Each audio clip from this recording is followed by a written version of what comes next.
है। सबसे महत्वपूर्ण चीज है कि पिछले कई सालों के जरा देख लीजिए कि भाई आपके इंपॉर्टेंट क्या टॉपिक्स हैं। उन टॉपिक्स को सिलेबस सामने रख के पहले उन टॉपिक्स को पढ़ाई कर लेनी है। पढ़ाई करते वक्त हमको दो चीजों का बहुत महत्वपूर्ण ध्यान देना चाहिए।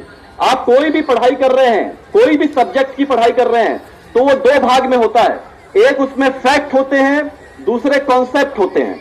फैक्ट जो भी चीज होगी वो फिक्स होगी। जैसे अगर आप गणित की पढ़ाई कर रहे हैं तो गणित में जितने भी इक्वेशन हैं या जो भी उसमें आपके सूत्र हैं वो फिक्स हैं। अगर आप इतिहास की पढ़ाई कर रहे हैं तो पानीपत का पहला युद्ध 1526 में हुआ है, वो आज भी हम वही पढ़ेंगे, 100 साल बाद भी वही पढ़ेंगे। वो फैक्ट है।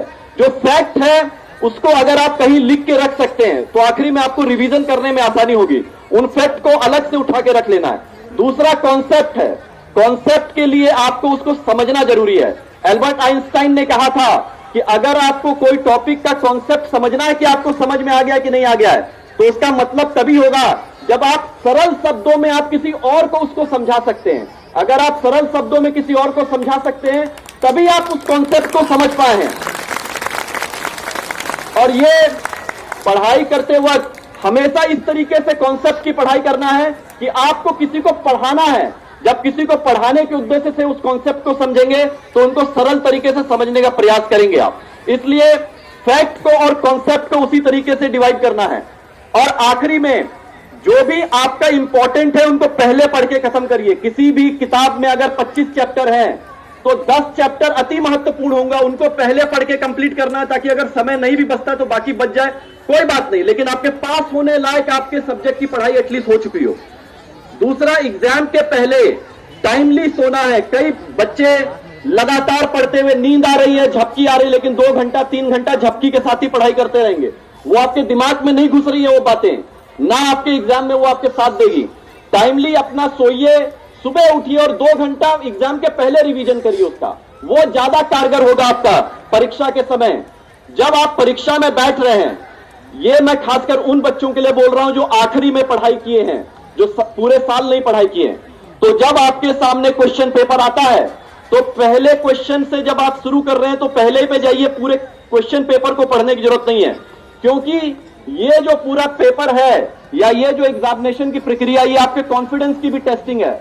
आप कितना पढ़ के आए हैं वो एक विषय है, लेकिन पढ़ी हुई चीज को आप आंसर शीट पे कितना लिख ले जाते हैं वो दूसरा विषय है।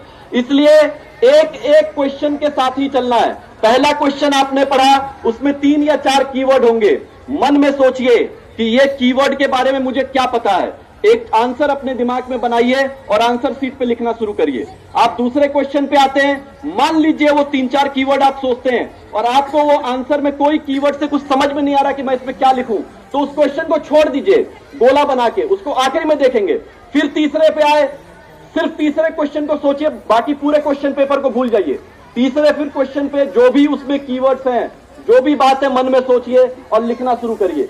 पूरे क्वेश्चन पेपर को एक साथ देख लेंगे और अगर आप आखिरी समय पर पढ़ाई किए हैं तो आपका मनोबल वहां गिर जाएगा, क्योंकि वो सारे कीवर्ड आपके आंखों के सामने घूमने शुरू हो जाएंगे और आपको समझ नहीं आएगा कि अब मैं क्या करूं। इसलिए क्वेश्चन बाय क्वेश्चन लेके चलना है। जो आता है उसको लिखना है, जो नहीं आता है उसको आखिरी के लिए छोड़ना है। लेकिन आखिरी में जब आप पूरा क्वेश्चन कंप्लीट करते हैं, जो आता है उसको लिख लिए, तो जो बचा हुआ जिन पे घेरा बनाए थे उनके बारे में भी फिर सोचिए कि कुछ ना कुछ तो मुझे आता होगा।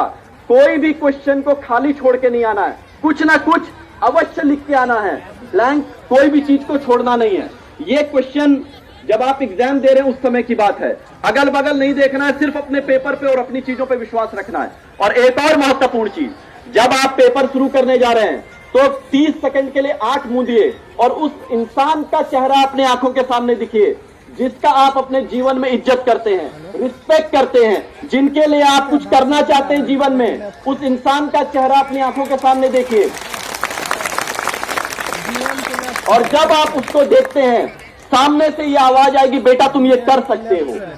और जब ये वो मनोबल, वो चेहरा और वो आवाज आपको देगी, आप ये मानिए कि वो इच्छा शक्ति से आप उस पेपर को कर ले जाएंगे 1 by 1। और अगर ऐसा कोई भी मान लीजिए आपके जीवन में आपको लगता है कि नहीं है जो मेरा मनोबल बढ़ाने के लिए मेरे आंखों बंद करने पे बोलेगा, तो आप ये मान लीजिए कि आपके जिला पदाधिकारी के नाते मुझे यहां मेरे बैठे हुए सहरसा के हर बच्चे पे विश्वास है। अगर किसी और का चेहरा नहीं भी आए तो आप मेरा चेहरा अपने दिमाग में ले आइएगा, और मेरी चेहरा जब भी लाएंगे वो आवाज एक ही आ रही होगी कि बेटा या बेटी, मुझे आप पे विश्वास है और पूरे सहरसा को आप पे विश्वास है। उस मनोबल के साथ आपको बढ़ना है।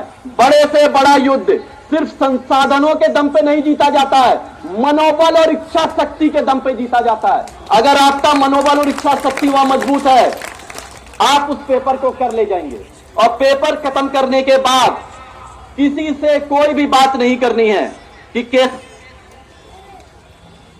पेपर खत्म करने के बाद किसी से कोई डिस्कशन नहीं करना है कि मेरा पेपर कैसा गया या तुम्हारा पेपर कैसा गया।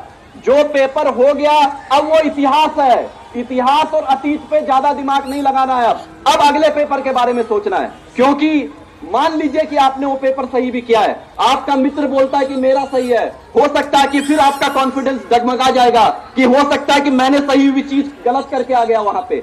इसलिए एग्जामिनेशन के दौरान किसी से कोई भी पेपर का डिस्कशन नहीं करना है। एग्जाम जब खत्म हो जाएगा, आपने जो परीक्षा दी है, आपका मार्क्स जब आपको आंखों के सामने आ जाएगा, अपने आप प्रमाणित हो जाएगा कि आपने पेपर में क्या करके आए थे। इसलिए किसी से कोई भी पेपर का डिस्कशन पेपर खत्म होने के बाद नहीं करना है। इसमें अब एक महत्वपूर्ण चीज यह है कि किसी भी तरीके के चीटिंग के प्रलोभन में कोई भी नहीं आएगा।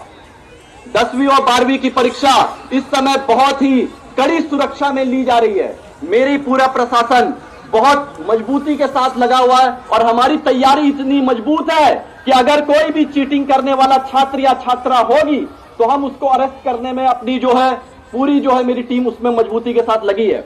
इसलिए मन में यह सोचिए कि हमको किसी भी हालत में चीटिंग नहीं करनी है। अरे ज्यादा से ज्यादा क्या होगा, मान लीजिए एक पेपर आपका खराब हो गया, वर्स्ट से वर्स्ट के सिनेरियो में आप उस पेपर में फेल हो जाएंगे।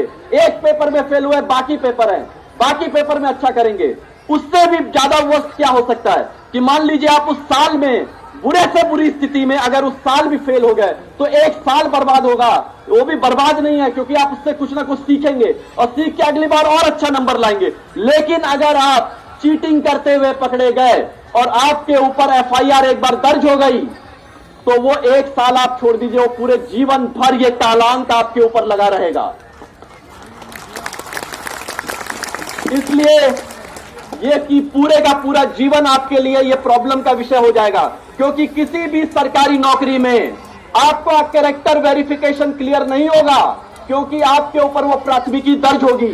ऊपर से जो धाराएं उस पर लगी होंगी चीटिंग की, उसके वजह से आने वाले समय में जेल के पीछे जाना ही पड़ेगा, आज नहीं तो कल जाएंगे। इसलिए किसी के भी कहने पे कोई भी चीटिंग के प्रलोभन में नहीं आएगा।